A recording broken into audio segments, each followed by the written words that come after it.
Anil by Rijal Noor. On a hot, sweltering night in the middle of March, when the mosquitoes were in their reign of terrorism, there was a little village where the villagers kept to themselves in little huts, sleeping deeply and dreaming their dreams that rarely amounted to anything.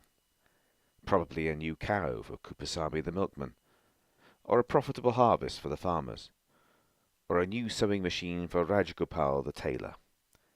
Housewives dreamed of tomorrow's cooking, and the children dreamed of waking up to another day, and the next, till it was over as soon as it began.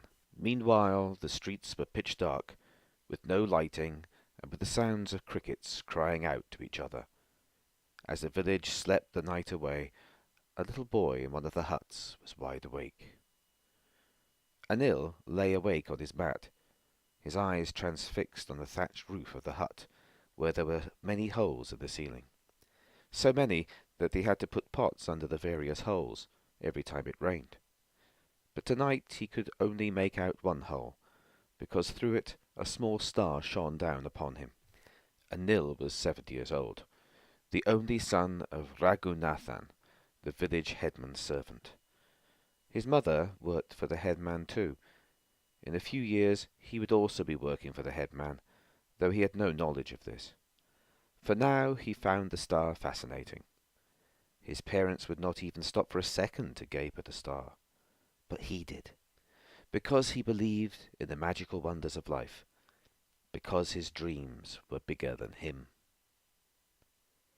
Beside him, on another mat spread on the dusty floor, slept his mother. She wore a faded sari, one of the 4 that she owned, each as faded as the other. The sari she now wore used to be bright green, but had faded to a muddy green, and there was a small hole on the shoulder of the blouse. There was a wet patch around her armpit, and layers of fat protruded from the bare midriff. Her skin was encased in sweat, and a fly hovered around it. "Whee!" Anil thought. "Whee!" The fly slid down the fat. His mother wheezed in her sleep, her head supported by her right arm. Anil saw the bruise on her shoulder, where Appa, returning home drunk last night, had hit her. Her thali, omnipresent around her neck, glimmered, catching a light somewhere, and then retreated into the darkness again. Anil whispered, "Amma," wheezing. "Amma!" Whee!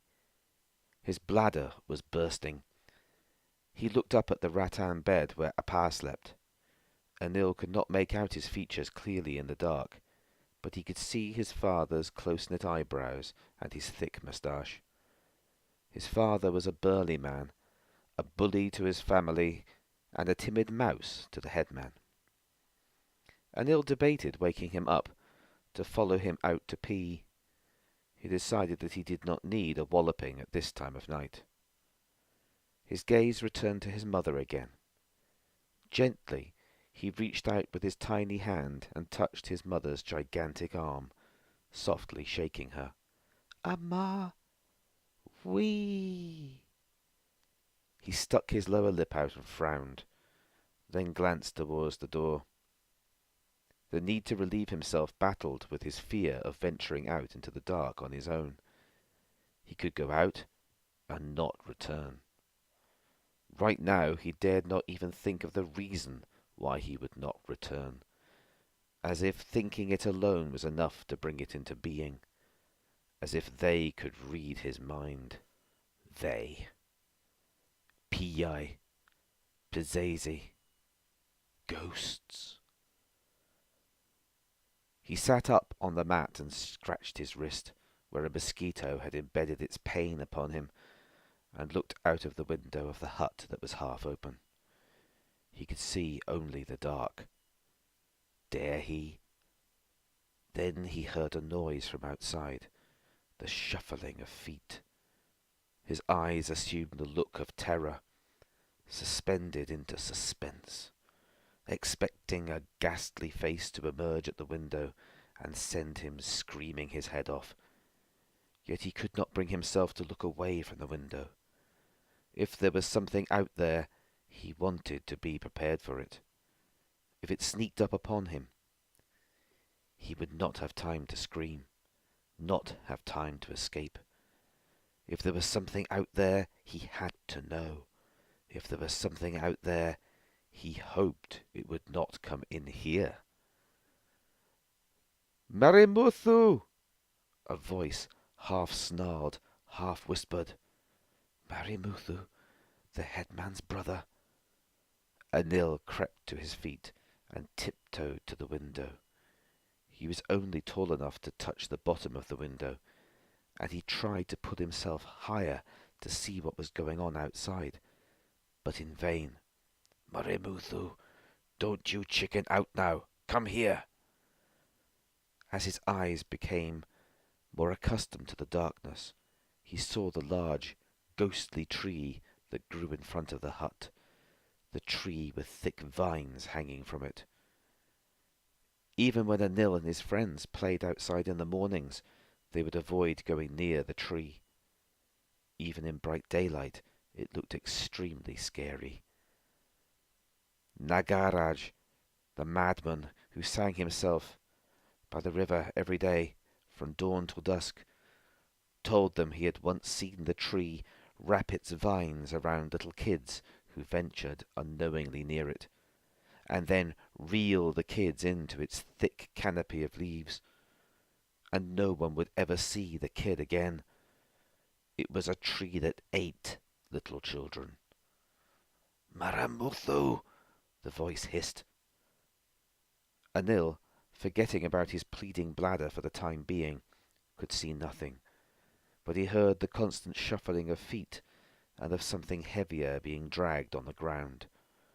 A rope was thrown over one of the branches of the ghostly tree. Deftly it was tied to the branch, and a noose was formed with the other end. Anil could see the hands that expertly tied the noose. He turned to his sleeping parents, his mouth opened, filled with a whisper, but the words failed him. He turned back to the window, his heart beating very fast, very hard. His sweaty hands grabbed the bottom of the window, and he stood on his toes.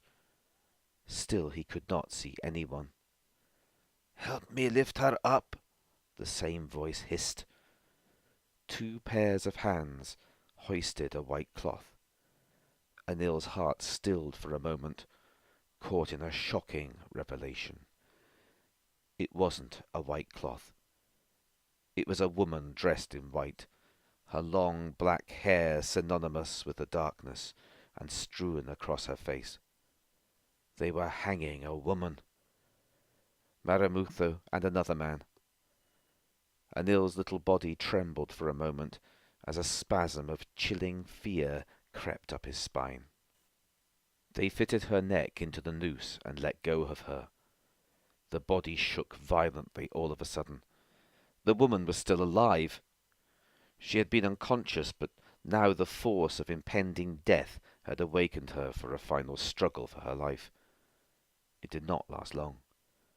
After a few moments, the body of the woman lay limp, swaying from side to side, and twirling sadistically to face east, and then west, and then east again.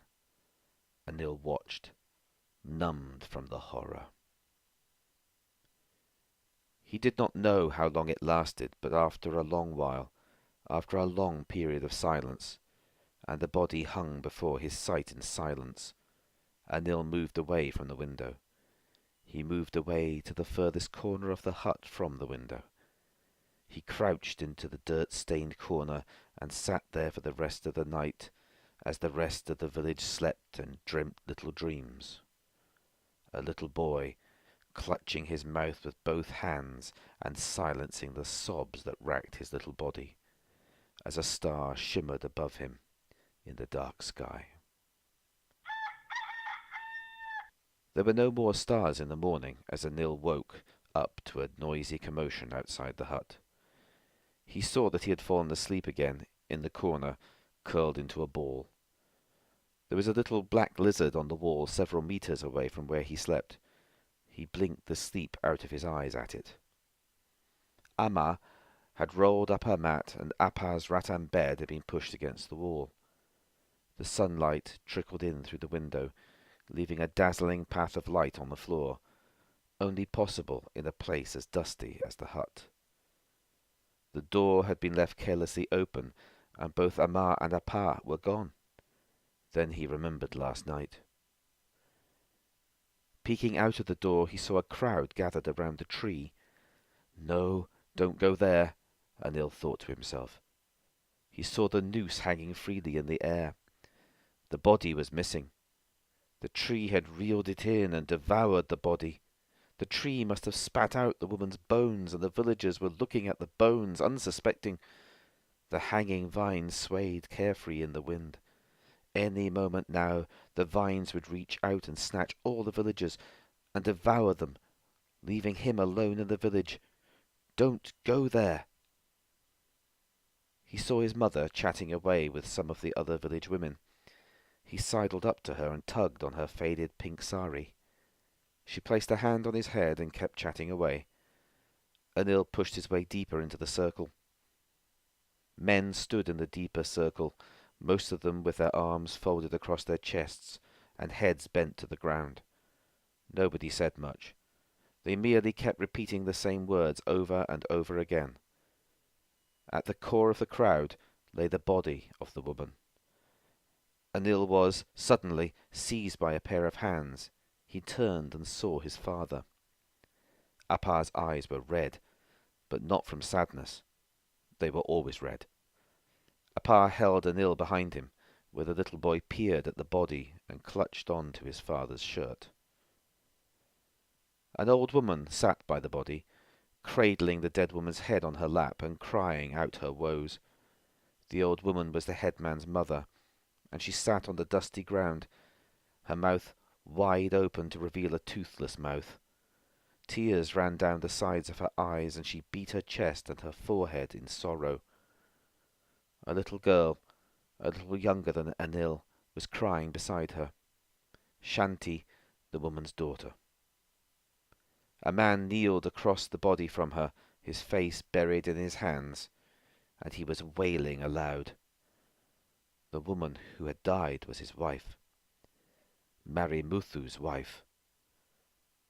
The headman stood behind Marimuthu, stoic and unmoving. He finally took a deep breath and crossed his hands behind his back, a sign to the villagers that he was about to say something important. "We will bury her body as soon as possible. There is no need to report this to the authorities. Obviously my sister-in-law has chosen to end her life, and thus committed suicide. We are all deeply troubled by this incident. Why worsen things by bringing in the authorities?" he said, his eyes darting from one face to another as he addressed the crowd, his moustache bristling. "What do you all think?" Anil's father was one of the first to agree with the headman's decision. The rest of the villagers piped in, gesturing their agreement with the headman's wise decision. Anil clutched tighter to his father's shirt. Marimuthu kept his head to the ground, never looking up once. Anil looked at him, wanting to catch a glimpse of the guilt in his eyes. "Raghunathan, get a rattan cot. We'll carry the body to the burial plot right away."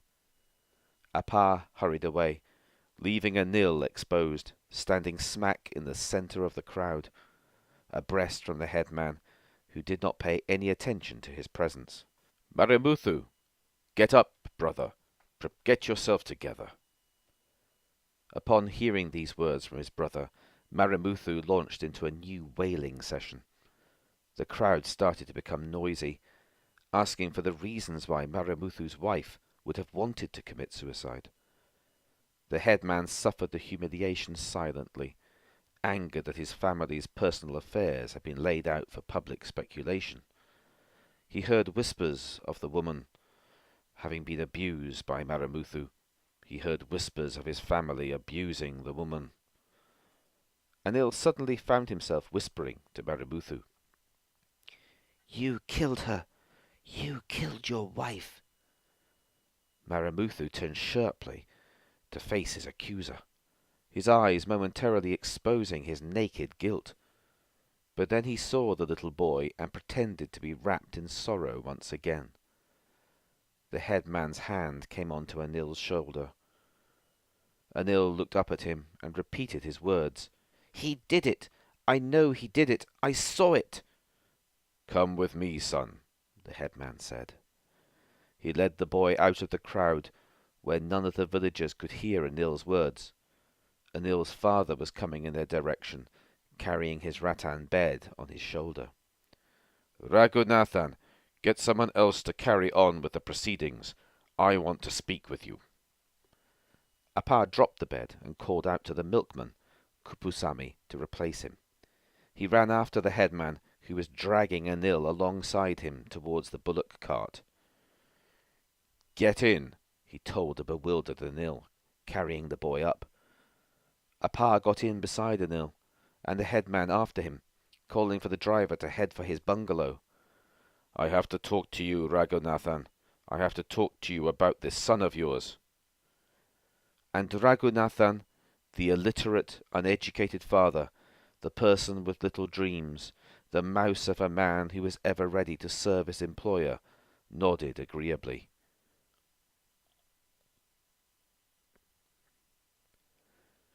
"You will study hard and be an engineer, or a doctor, or a lawyer.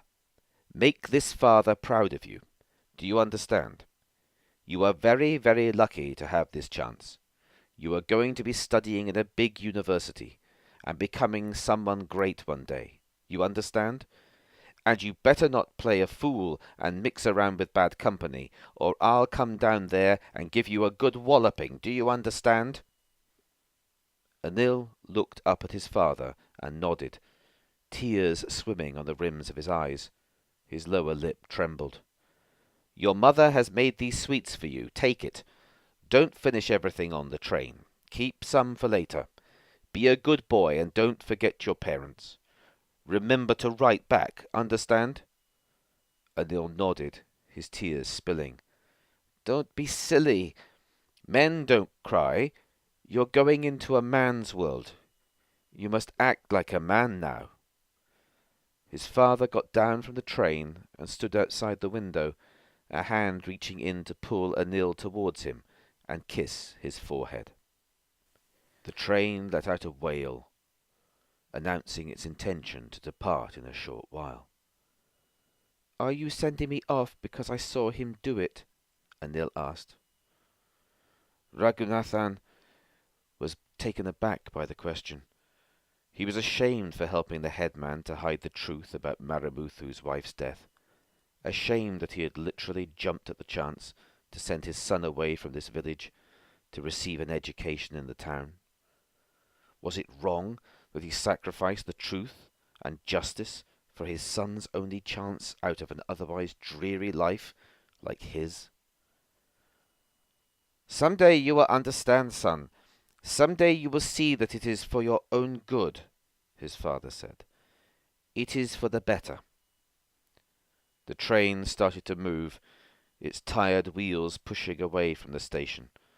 His father held on to his hand and moved along with the train. "Be a good boy, Anil. Remember your Appa and your Amma.